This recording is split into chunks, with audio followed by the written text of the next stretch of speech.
ओम शांति। आज के बाबा के 25 तारीख के महावाक्य अव्यक्त वाणी है। रिवाइज कोर्स है 22/2/88 का। हेडिंग है तन मन की थकावट मिटाने का साधन शक्तिशाली याद।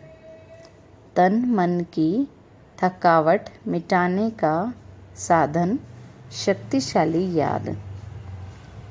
बाबा ने आज बच्चों को विशेष समझाया कि बच्चे अगर अपने अंदर चाहते हैं कि फिर से आत्मा शक्तिशाली बने, आत्मा पावरफुल बनती जाए, उसके लिए बाबा कहते बच्चे शक्तिशाली याद की आवश्यकता है।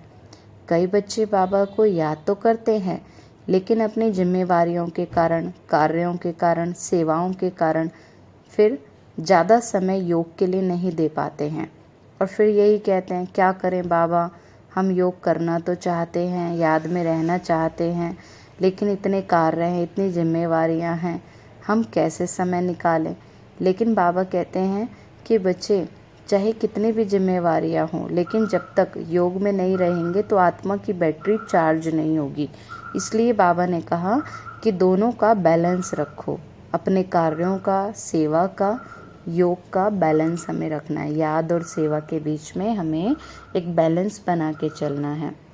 तो आज बाबा ने कहा आज परदेशी बाप अपने अनादि देशवासी और आदि देशवासी सेवार्थ सभी विदेशी ऐसे बच्चों से मिलने के लिए आए हैं, है ना। आज बाबा अपने सभी बच्चों से, चाहे अनादि देशवासी हैं, चाहे आदि देशवासी हैं, सभी बच्चों से मिलने आए हैं। बाप दादा जानते हैं कि यही मेरे सिकी लदे लाडले बच्चे हैं। अनादि देश परम धाम के भी निवासी हैं और साथ साथ सृष्टि के आदि के इसी भारत भूमि में जब सतयुगी स्वदेश था, अपना राज्य था, जिसको सभी भारत कहते हैं, तो आदि में इसी भारत देशवासी थे।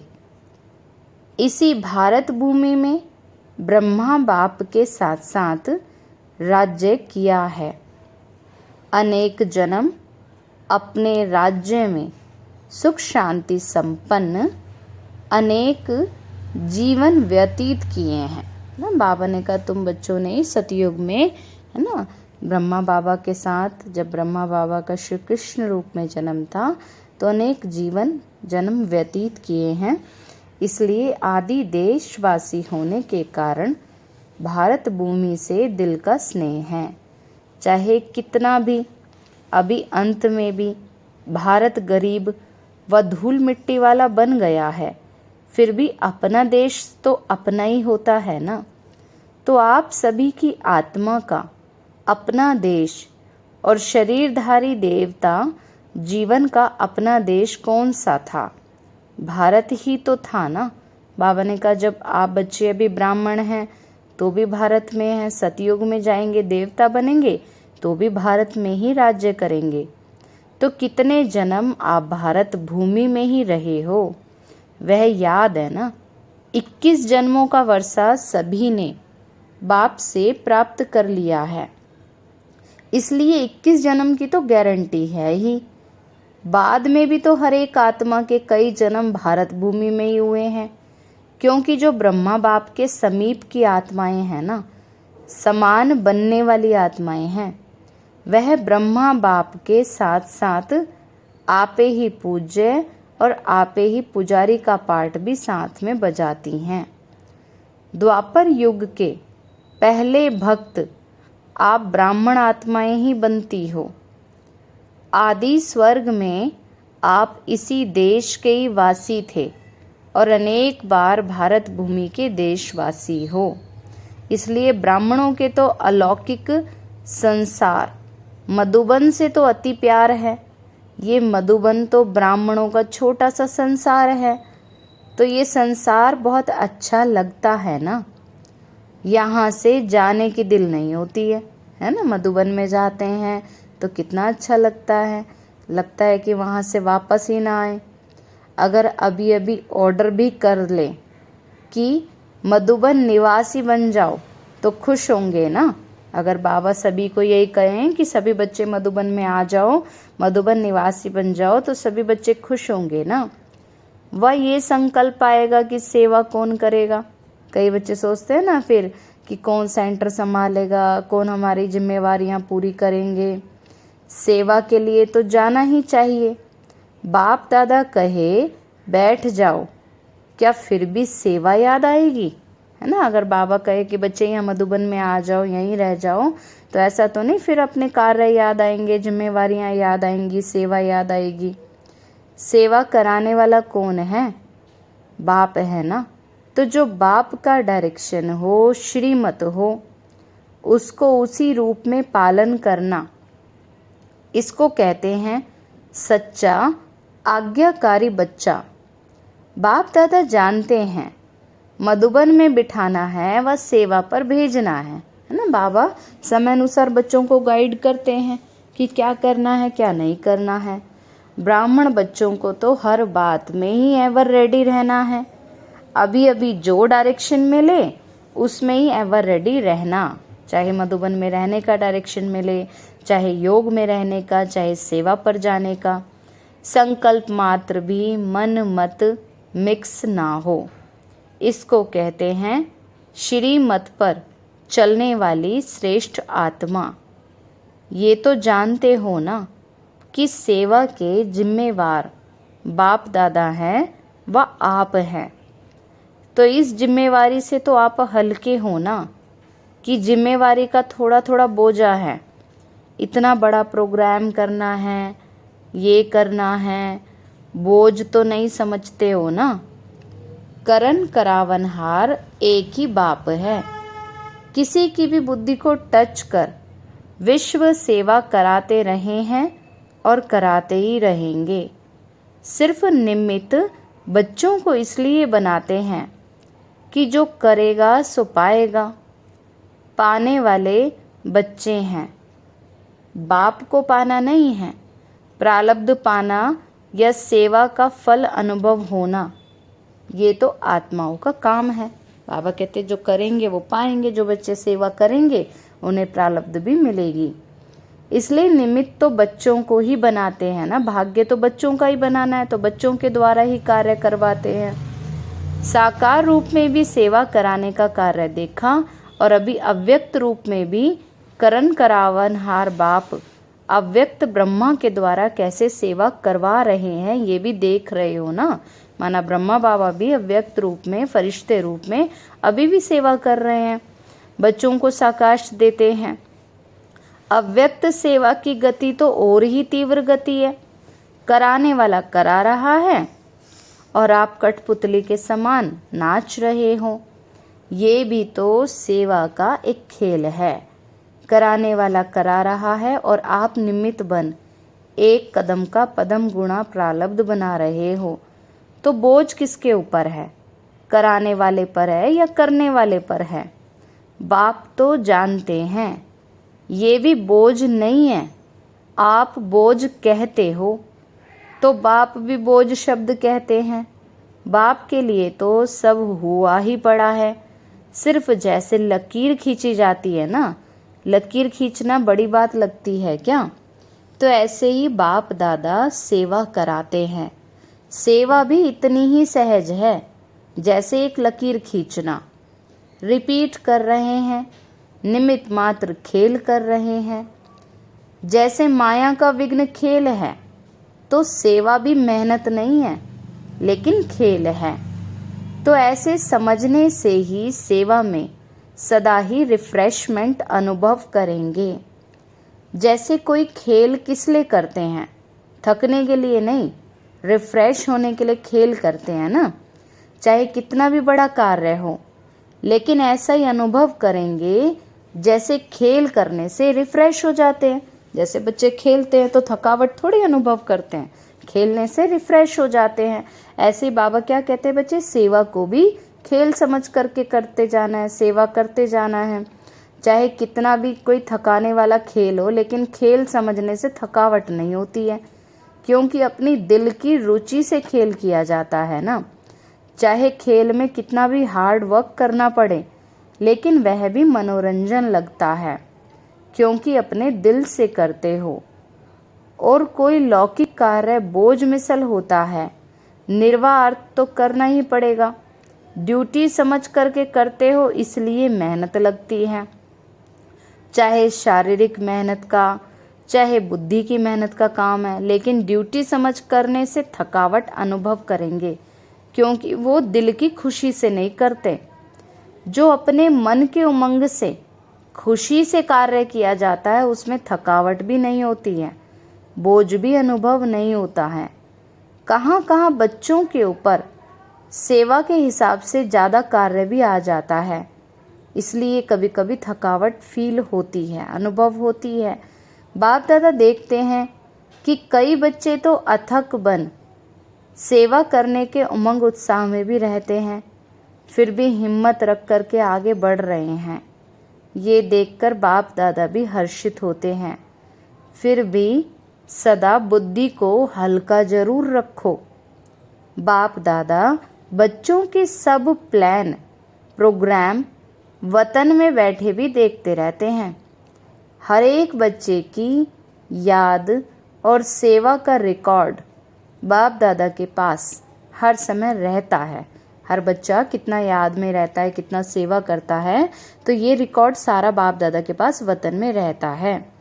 जैसे आपकी दुनिया में रिकॉर्ड रखने के लिए कई साधन है ना, तो बाप के पास भी साइंस के साधनों से भी रिफाइन साधन है जो स्वतः ही कार्य करते रहते हैं। बाबा भी सब बच्चों का खाता क्या करते हैं, रिकॉर्ड करते रहते हैं कि क्या क्या बच्चे सेवा कर रहे हैं, कितना योग में रहते हैं, कितना पुरुषार्थ करते हैं। जैसे साइंस के साधन जो भी कार्य करते हैं वो तो लाइट के आधार से करते हैं, जितने भी मशीन्स चलती हैं, है ना, तो वो इलेक्ट्रिसिटी के, लाइट के आधार से चलती हैं। और सूक्ष्म वतन तो है ही लाइट का। साकार वतन की लाइट के साधन तो फिर भी प्रकृति के साधन है, लेकिन अव्यक्त वतन के साधन प्रकृति के नहीं है। और प्रकृति तो रूप बदलती है, सतो रजो तमो में परिवर्तित होती है। इस समय तो है ही तमोगुणी प्रकृति, इसलिए ये साधन तो आज चलेंगे, कल नहीं भी चलेंगे। लेकिन अव्यक्त वतन के साधन तो प्रकृति से परे हैं, इसलिए वे परिवर्तन में नहीं आते। जब चाहो, जैसे चाहो, सूक्ष्म साधन सदा ही अपना कार्य करते रहते हैं। इसलिए सब बच्चों के रिकॉर्ड देखना हो तो ये बाप दादा के लिए बड़ी बात नहीं है। बाबा तो सब बच्चों के अकाउंट चेक करते रहते हैं। आप लोगों को तो साधनों को संभालना ही मुश्किल हो जाता है ना, तो बाप दादा तो याद और सेवा का दोनों ही रिकॉर्ड देखते हैं, क्योंकि दोनों का बैलेंस ही तो एक्स्ट्रा ब्लेसिंग दिलाता है। जो बच्चे याद और सेवा को बैलेंस लेके चलते हैं, ये नहीं कि योग में बैठे हैं तो सेवा ही बिल्कुल नहीं कर रहे हैं, या फिर सेवा कर रहे हैं तो सेवा ही करते जा रहे हैं, योग नहीं कर रहे हैं। बाबा क्या कहते हैं बच्चे, दोनों चीज़ों का क्या रखना है, बैलेंस, कि योग के लिए भी समय निकालना है और सेवा के लिए भी। जैसे सेवा के लिए समय निकालते हो तो उसमें भी कभी तो नियम से भी ज़्यादा लगा देते हो। सेवा में समय लगाना तो बहुत अच्छी बात है और सेवा का बल भी मिलता है। सेवा में बिजी होने के कारण छोटी छोटी बातों से भी बच जाते हैं, माना व्यर्थ सोचने के लिए फुर्सत ही नहीं रहती। बाप दादा बच्चों की सेवा पर बहुत खुश हैं, हिम्मत पर बलिहार जाते हैं कि बच्चे इतनी हिम्मत रख कर के सेवा कर रहे हैं, तो बाबा को भी बहुत खुशी होती है, बाबा भी उन बच्चों पर बलिहार जाते हैं। लेकिन जो सेवा याद में, उन्नति में थोड़ा भी रुकावट करने के निमित्त होती है, तो ऐसी सेवा के समय को कम करना चाहिए। जैसे रात्रि को जागते हो, 12 या 1 बजा देते हो, तो फिर अमृत वेला तो फ्रेश नहीं होगा ना। बैठते भी हो तो भी नियम प्रमाण, और अमृत वेला शक्तिशाली नहीं तो सारे दिन की याद और सेवा में भी अंतर पड़ जाता है। मानो सेवा के प्लान बनाते हो, बस सेवा को प्रैक्टिकल लाने में समय भी लगता है, तो रात के समय को कट करके 12 के बदले 11 बजे सो जाओ। वही 1 घंटा जो कम किया और शरीर को रेस्ट दी तो अमृत वेला अच्छा रहेगा, बुद्धि भी फ्रेश रहेगी। नहीं तो दिल खाती है कि सेवा तो कर रहे हैं लेकिन याद का चार्ट जितना होना चाहिए उतना नहीं है। जो संकल्प दिल में व मन में बार बार आता है कि ये ऐसे होना चाहिए लेकिन हो नहीं रहा है, तो उस संकल्प के कारण फिर बुद्धि भी फ्रेश नहीं होती है। और बुद्धि अगर फ्रेश है तो फ्रेश बुद्धि से तो 2-3 घंटे का काम 1 घंटे में ही पूरा कर सकते हो, और थकी हुई बुद्धि में टाइम ज़्यादा लग जाता है। तो ये अनुभव है ना। और जितनी फ्रेश बुद्धि रहती है, शरीर के हिसाब से भी फ्रेश और आत्मिक उन्नति के रूप में भी फ्रेश, तो डबल फ्रेशनेस रहती है, ताजगी रहती है। तो 1 घंटे का कार्य आधा घंटे में कर लेंगे। इसलिए सदैव अपनी दिनचर्या में फ्रेश बुद्धि रहने का अटेंशन रखो। ज़्यादा सोने की भी आदत ना हो, लेकिन जो आवश्यक समय शरीर के हिसाब से चाहिए उसका भी अटेंशन रखो। कभी कभी कोई सेवा का चांस होता है, मास 2 मास में 2-4 बार देरी हो गई, वो तो दूसरी बात है ना। बाबा ने कहा 2-4 महीने में 1 बार 2 बार देरी हो गई, सोने में लेट हो गया, बाबा ने कहा वो तो दूसरी बात है। लेकिन रोज़ रोज़ ही अगर हमारी दिनचर्या ऐसी चल रही है, लेट लेट सो रहे हैं, फिर सुबह अमृत वेले में फ्रेश नहीं फील कर रहे हैं, अमृत वेला मजबूरी से कर रहे हैं, तो इसका कारण क्या है कि आत्मा की शक्ति डे बाय डे कमज़ोर होती जाएगी, बैटरी डिस्चार्ज होती जाएगी। इसलिए बाबा कहते हैं बच्चे अपनी दिनचर्या को ठीक करो, बैलेंस बनाओ योग का और सेवा का। तो बाबा ने कहा बच्चे 2-4 बार देरी हो गई वो तो दूसरी बात है, लेकिन अगर नियमित रूप से ही शरीर थका हुआ होगा तो याद में फ़र्क पड़ेगा। जैसे सेवा का प्रोग्राम बनाते हो, 4 घंटे का समय निकालना है तो निकाल लेते हो, ऐसे याद का भी समय निश्चित निकालना ही है। इसको भी आवश्यक समझ इसी विधि से ही अपना प्रोग्राम बनाओ। सुस्ती नहीं हो लेकिन शरीर को रेस्ट देना है, इस विधि से चलो, क्योंकि दिन प्रतिदिन सेवा का तो और ही तीव्र गति से आगे बढ़ने का समय आता ही जा रहा है। आप समझते हो, अच्छा ये 1 वर्ष का कार्य पूरा हो जाएगा, फिर रेस्ट कर लेंगे, ठीक कर लेंगे, याद को फिर और ज़्यादा बढ़ा लेंगे। लेकिन सेवा का कार्य तो दिन प्रतिदिन नए से नए और बड़े से बड़े होने ही हैं। इसलिए सदा ही बैलेंस रखो, अमृत वेला फ्रेश हो, फिर वही काम सारे दिन में समय के प्रमाण करते रहो, तो बाप की ब्लेसिंग भी फिर एक्स्ट्रा मिलेगी और बुद्धि भी फ्रेश होने के कारण बहुत जल्दी और सफलतापूर्वक कार्य कर सकेगी। तो समझा, बाप दादा देख रहे हैं बच्चों में उमंग तो बहुत है, इसलिए शरीर का भी नहीं सोचते हैं, उमंग उत्साह से आगे भी बढ़ रहे हैं। आगे बढ़ाना बाप दादा को अच्छा लगता है, फिर भी बैलेंस तो अवश्य चाहिए ना।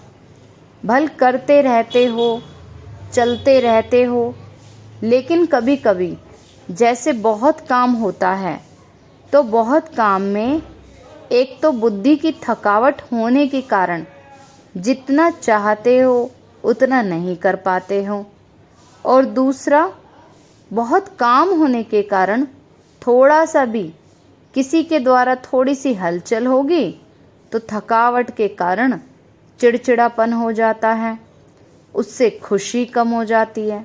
माना थोड़ा सा भी किसी ने कुछ कह दिया तो थकावट के कारण क्या होगा, उल्टे पुल्टे जवाब देने लग जाएंगे।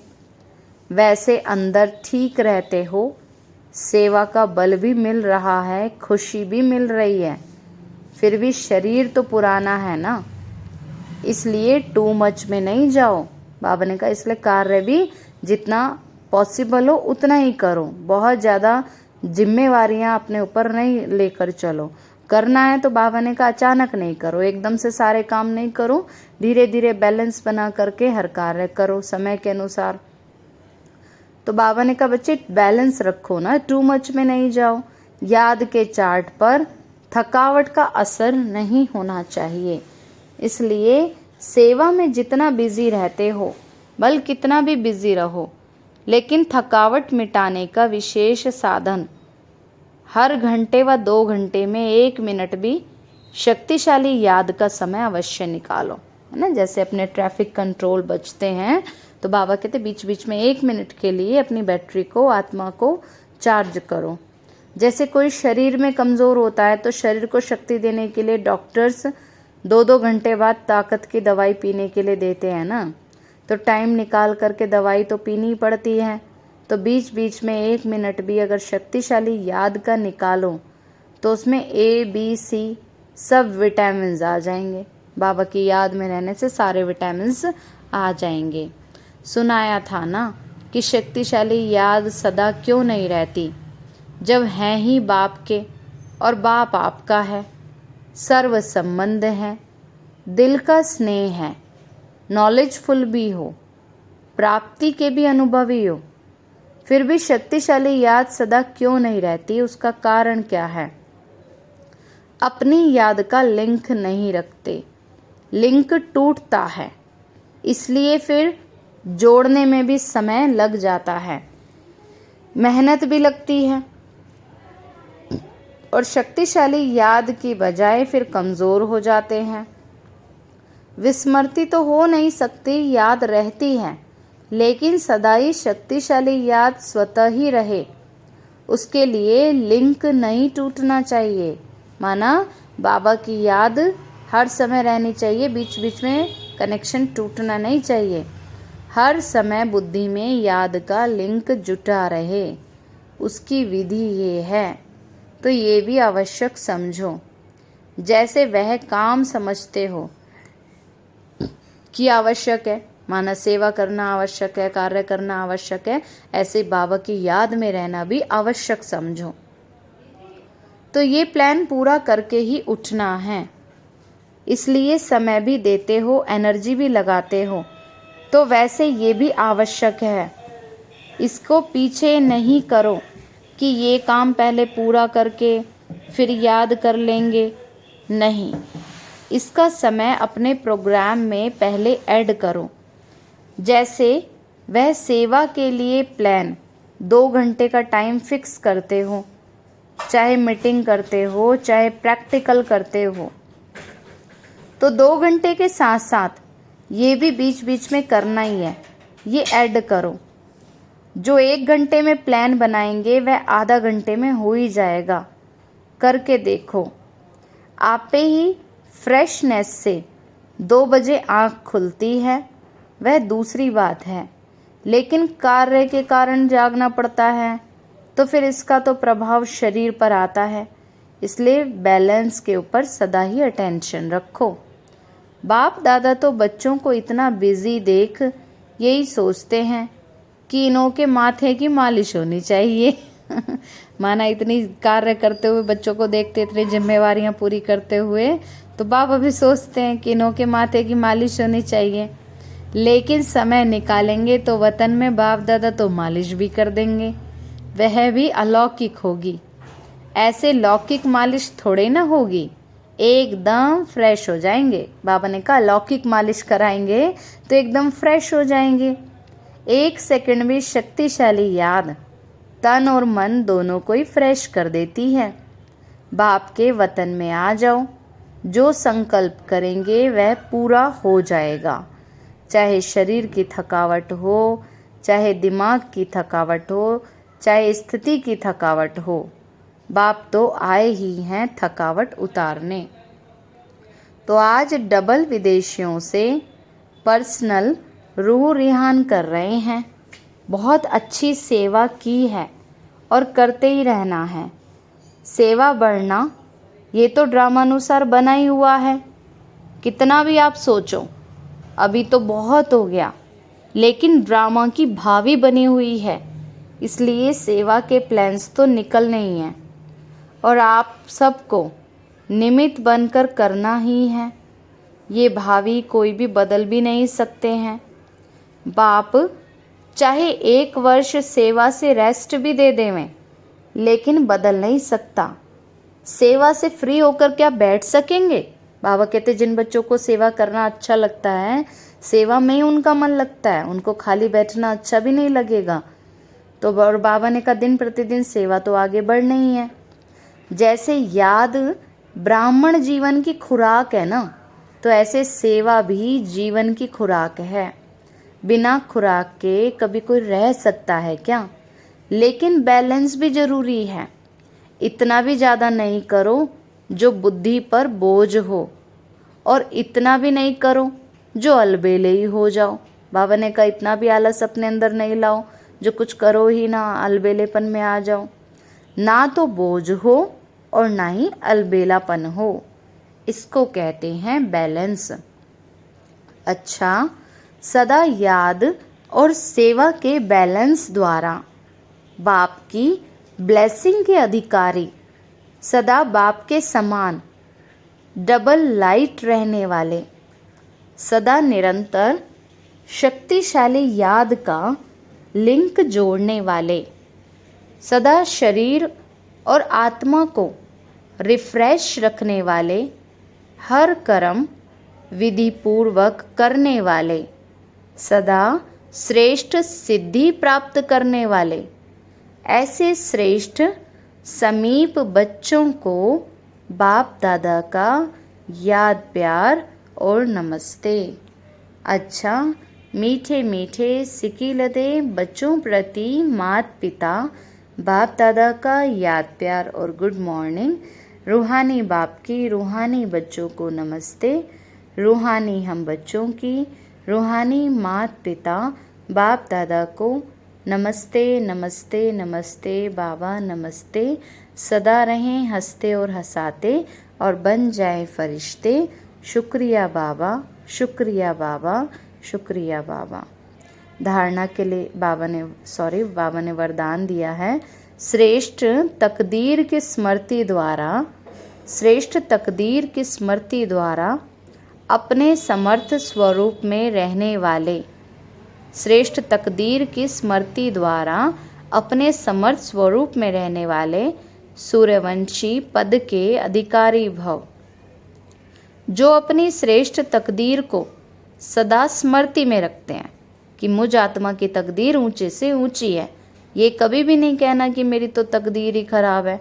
बाबा ने कहा नहीं, हमेशा ये याद रखो कि मेरा भाग्य बहुत अच्छा है। तो जो अपनी श्रेष्ठ तकदीर को सदा ही स्मृति में रखते हैं वह समर्थ स्वरूप में रहते हैं। उन बच्चों के अंदर समर्थी आती रहती है, शक्ति आती रहती है। उन्हें सदा ही अपना अनादि असली स्वरूप स्मृति में रहता है कि अनादि स्वरूप में मैं एक शक्तिशाली शुद्ध पवित्र आत्मा हूँ। कभी भी वे नकली फेस धारण नहीं करते, माना शो ऑफ में नहीं जाते, दिखावेबाजी में नहीं फंसते। कई बार तो माया नकली गुण और कर्तव्य का स्वरूप बना देती है। किसको क्रोधी, किसको लोभी, किसको दुखी और किसको अशांत बना देती है। लेकिन असली स्वरूप तो इन सभी बातों से परे है। जो बच्चे असली स्वरूप में स्थित रहते हैं वह सूर्यवंशी पद के अधिकारी बन जाते हैं। स्लोगन बाबा ने दिया, सर्व पर रहम करने वाले बनो तो अहम और वहम समाप्त हो जाएगा। कई बच्चे होते हैं ना, या तो अपने अहम में रहेंगे या वहम करते रहेंगे, हर बातों में दूसरों पर भी वहम करते रहेंगे। तो बाबा क्या कहते हैं, बच्चे सब पर रहम करने वाले बन जाएंगे तो अहम और वहम समाप्त हो जाएगा। अच्छा, ओम शांति, ओम शांति, ओम शांति।